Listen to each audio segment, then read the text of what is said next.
Yeah, and the thing is this, you may have an experience like that when you're meditating, but you don't meditate to get something. That's not meditation. You meditate to be present. That's all you're doing.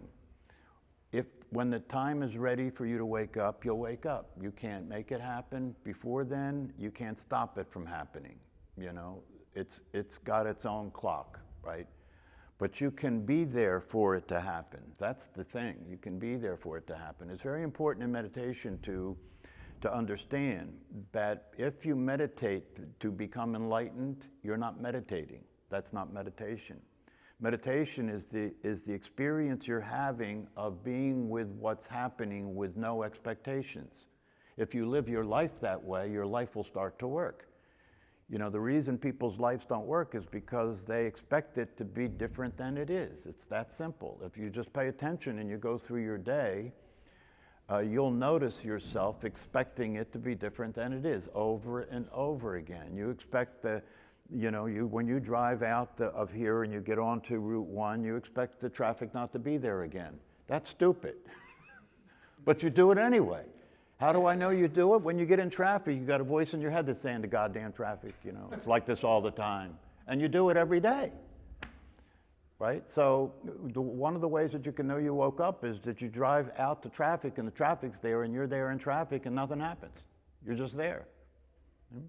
And then you can extrapolate that to the rest of your life. All the other things that go on in your life that like knock you off balance, right? That upset you, that make you crazy, that make you angry, that make you depressed, that make you suffer. That stops happening. And so there is a teaching here. Meditation involves a teaching. And the deeper your understanding is of why you're practicing and what you're practicing, the more powerful and the more useful it will be. And so during the time that I've been teaching here, I wrote a book that's on Amazon called Dying to Live. It's like a textbook for this class, okay? So it saves me time and saves you time because instead of listening to me all night long, or you know, you can read the book and then you'll get like a big dose of the teaching. Okay, that book is also available as an audio book if you're not a reader. Okay, so you look it up. It's Dying to Live by David Parrish. Okay, and then on YouTube, I record the talks for the classes. So there's a YouTube channel under my name as well, and there's about 400 or 500 talks there, so you can listen to talks until you go crazy, or go sane. You might go sane. You're already crazy. You're already crazy.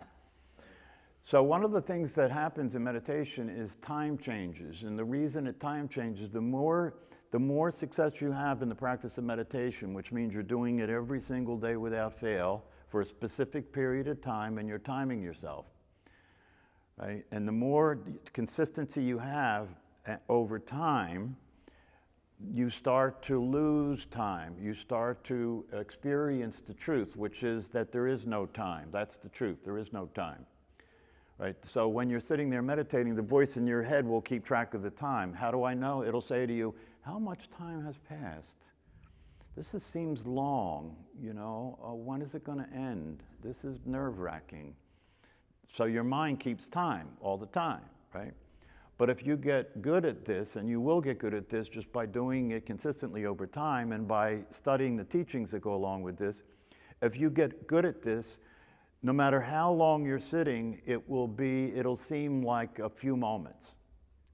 And the reason that is because when you get good at this, you get good at being in the moment. And when you're in the moment, you're not in time. So you could sit there for an hour and get up from sitting after being there an hour. And for you, it's like no time passed. And for those of you who have been coming to the class for a while, you may have already noticed that happening. You know, that when you first started to meditate, to sit for 5 minutes seemed like a lifetime. Now, if you've been meditating consistently over time, doing it every single day without fail, really earnestly and sincerely doing it, and studying the teachings because you really want it to work, right? If you do that, you'll start noticing that time starts to disappear. Time starts to disappear. And it's very important that you keep track of the time. You can use Insight Timer. It's an app that you can download. It's free. You know, it'll start the meditation with a bell just like I do and end it with a bell just like I do. And it's important to do that. And the reason it's important to do that is because your mind will resist meditation. Your mind will resist practicing meditation. It will resist it while you're practicing by talking to you and distracting you.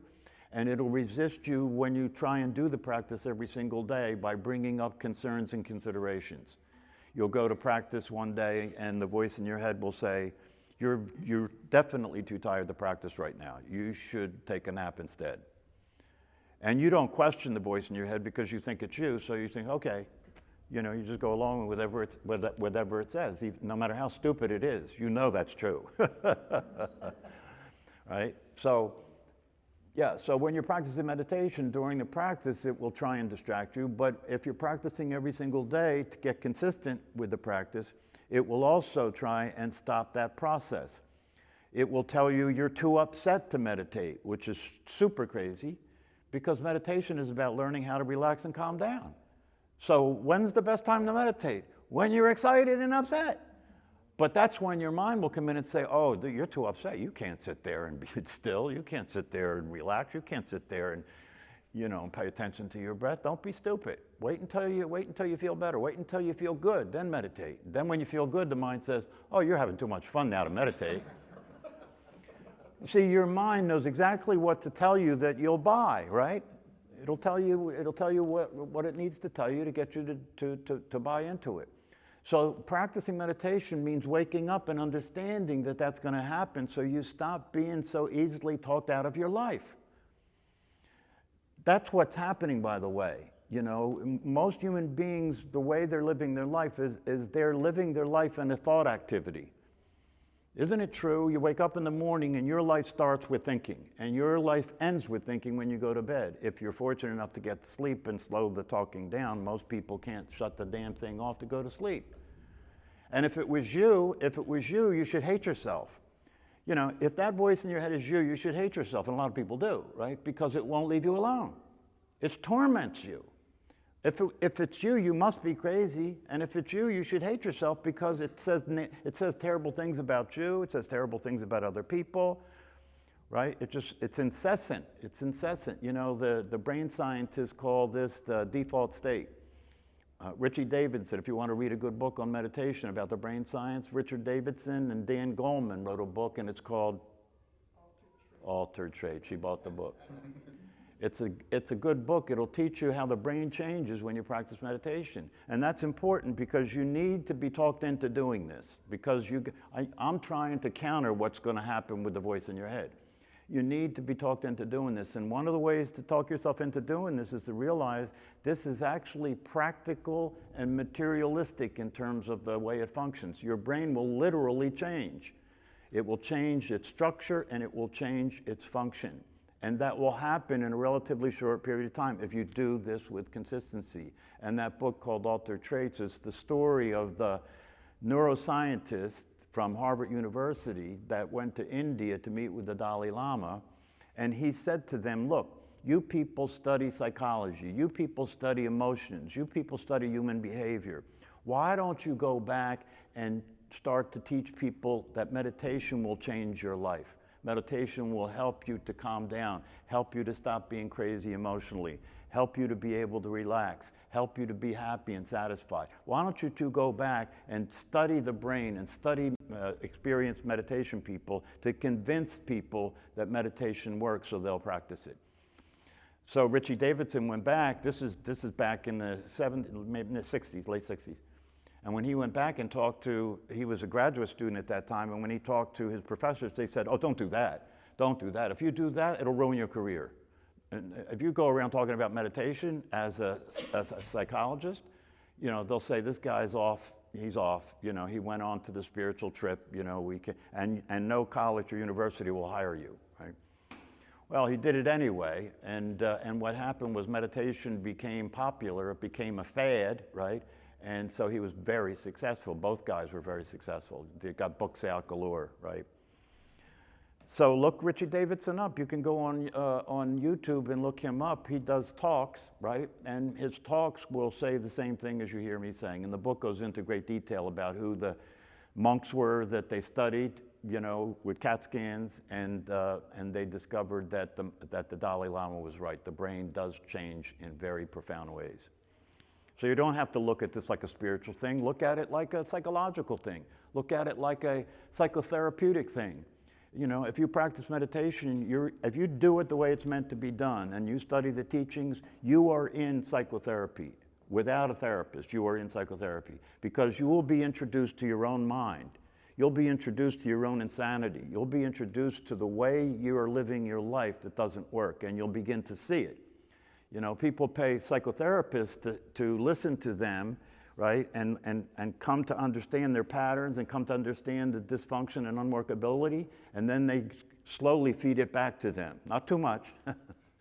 You don't have somebody come in for the first session and say, oh, you're crazy, right?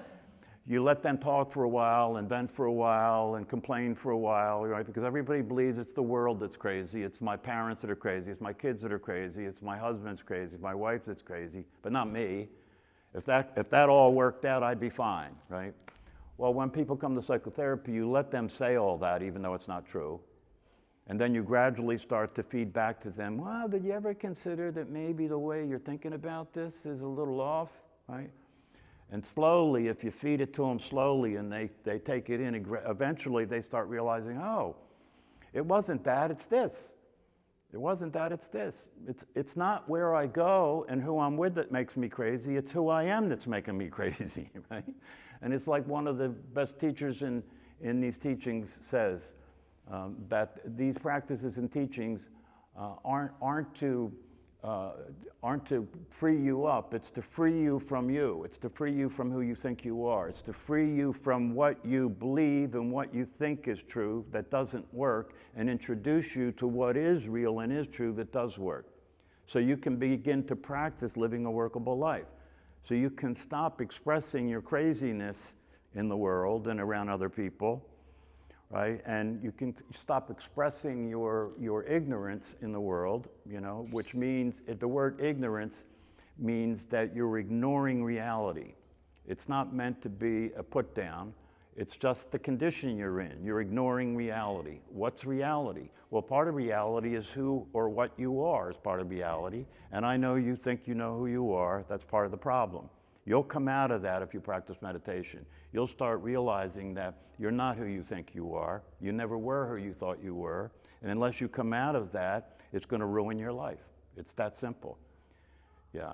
So I mentioned Adyashanti earlier, and I wanted to share a quote from Adyashanti.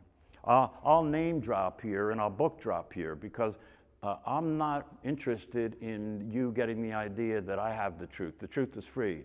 Everybody has the truth. All you have to do is start paying attention. And there are a lot of good teachers out there today. There are a lot of good books out there today. So I recommend that you get involved in that stuff and really start to become curious about reality. He says here, one of my favorite definitions of enlightenment comes from a Jesuit priest named Anthony de Mello, who passed away some years ago. Someone asked him to define his experience of enlightenment. He said, enlightenment is absolute cooperation with the inevitable. I love that. Enlightenment is absolute cooperation with the inevitable. I love that because it defines enlightenment not just as a realization, but as an activity. Enlightenment's an activity. Enlightenment is when everything within us is in cooperation with the flow of life itself, with the inevitable.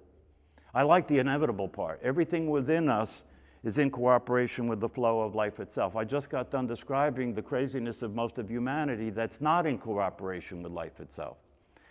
But he says enlightenment is when everything within us is in cooperation with the flow of life itself, with the inevitable. And the reason I like that so much is the word inevitable. Inevitable means that life is going to happen the way it happens. Pretty obvious, right? Life is going to happen, therefore it's inevitable, isn't it? Yeah.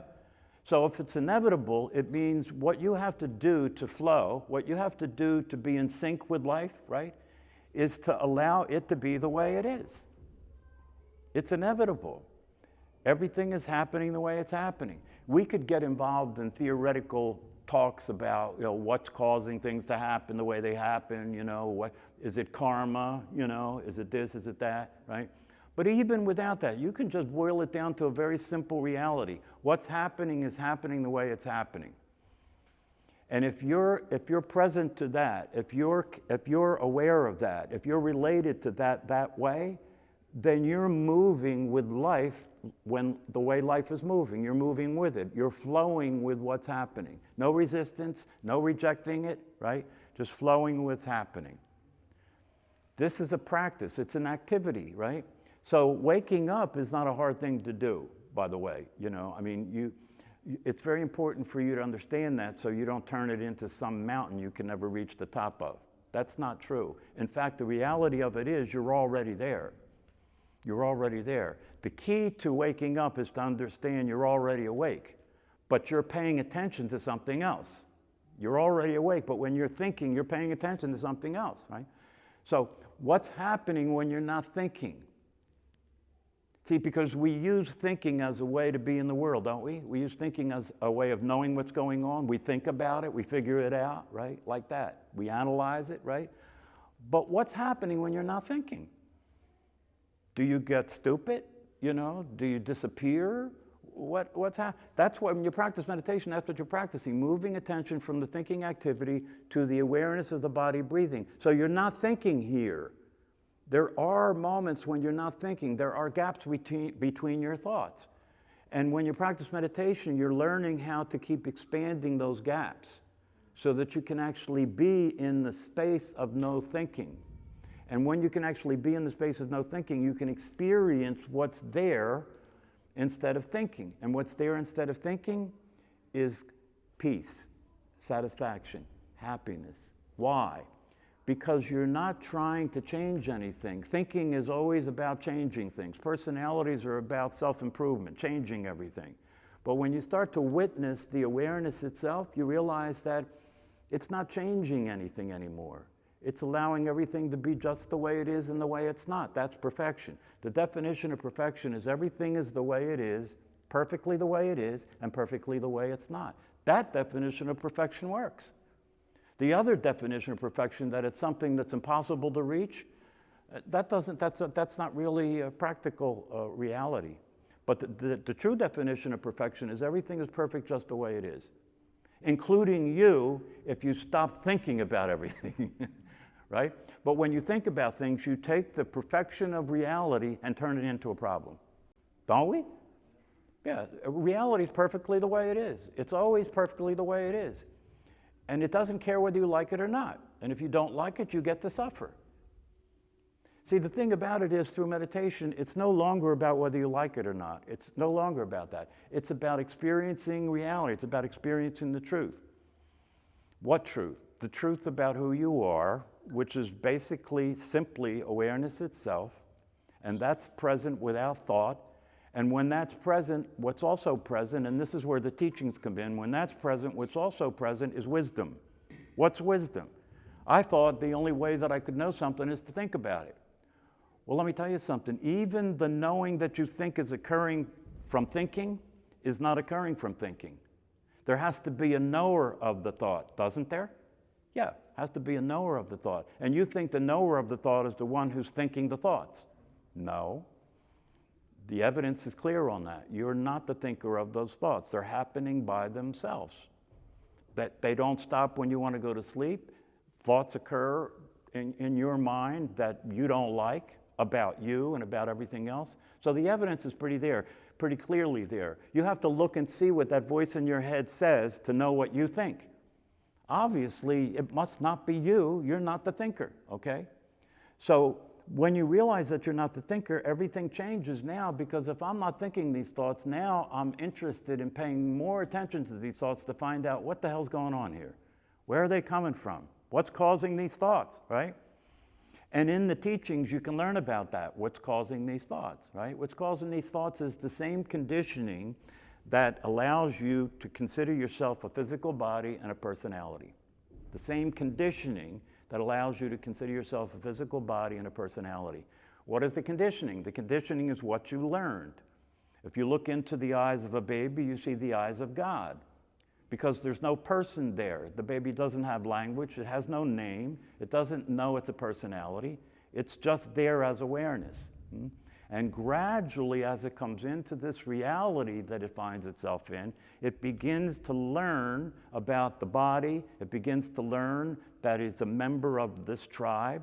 It begins to learn a name. It begins to learn about the world. It begins to learn that they're the body and everything. So you come out of the natural state. You come out of the God state. And you come into the life of a human being. And then most human beings spend the rest of their existence in that state, in that condition, the condition of an identity, a condition of a personality and a physical body, right? And if it's left that way, the very best you can expect in terms of your health and well-being is to be neurotic. That's the best it's going to get, is to be neurotic, because your thought process is neurotic. It's a mild state of mental illness. It doesn't show up as a mental illness because we're all neurotic, and if everybody's neurotic, we're all normal and sane, right? But when you start to wake up, when you start to see things as they really are, then you see the neurosis. You see your own neurosis, and you see the neurosis in the world. You can't stay as the baby. If you stayed as the baby, you'd be dysfunctional. You'd have to be in a home.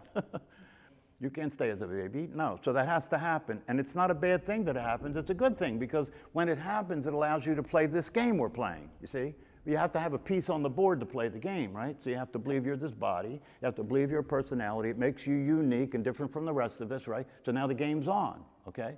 The problem is this, that without the process continuing to the third stage of life, you get stuck in this condition of neurosis and die there.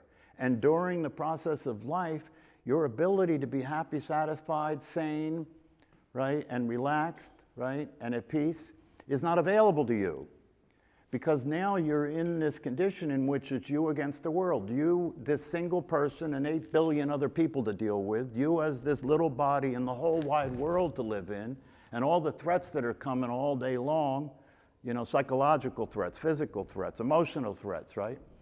So it's not a pretty picture. You know, you can be well adjusted, you could function fairly well in the world, but you'll still be a seeker, you'll still be yearning, you'll still want something that's missing. You may not even be able to put your finger on it, but there's still something you just can't, you know, no matter how much money you get, no matter where you live, no matter how, all the other things that you get going for you in your life, there'll still be a gap between that and the possibility. There'll still be a gap between that and what happiness really is. And you'll know the difference.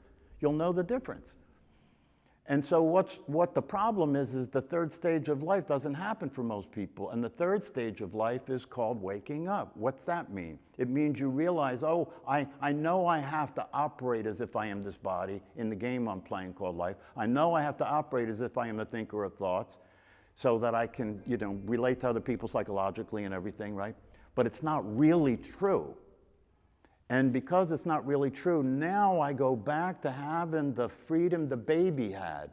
Now I go back to be able to experience life as an amazing experience. The baby can see that. If you look at a baby's eyes, it's like everything is intense, right? Everything is incredible, right? You go back to being able to experience that, but not the same as the baby, because now you have the ability to be a human being and have that experience. That's called enlightenment. That's the experience that's available as a possibility for all human beings. Very few human beings have gotten to the third act, the third stage, right? And very few human beings have gotten to the third stage because it's not popularly understood that the third stage exists. Everybody thinks the whole thing is the second stage, right? They're trying to get that to work, right? So meditation can be an invitation, it can be an opportunity, it can be an opening to come into the truth, to come into reality. And if you practice it consistently over time, waking up is inevitable because you're already awake. All you're doing is stopping being distracted from that. So it's inevitable that you'll wake up. And that's no big deal. It doesn't have to be a big deal. But after it happens, you'll know when it happens. And after it happens, then you start doing the second part, which is to clean up the mess that you've made by being ignorant. So you have to start paying attention to the programming that will continue to run and have you do stupid shit, right? But because now you're paying attention, you stop doing stupid shit, right? So you stop letting the thing that you're going to say actually come out of your mouth. And if you do that with your husband or your wife, your marriage will start working. Just keep your mouth shut. It's true. It's true. It's true. You know, right? Yeah, Frank's been here for a while, right? You start to be able to be the observer of the crazy person you're being instead of being the crazy person. You're observing the crazy person you're being, and because you're observing it now, you can start to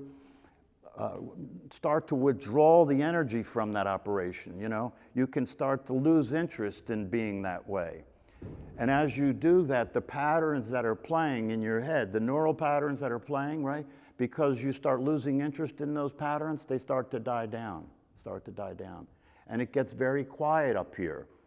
For a lot of people, that they find that hard to believe. I did. I found it hard to believe when people said, oh, it's very quiet here.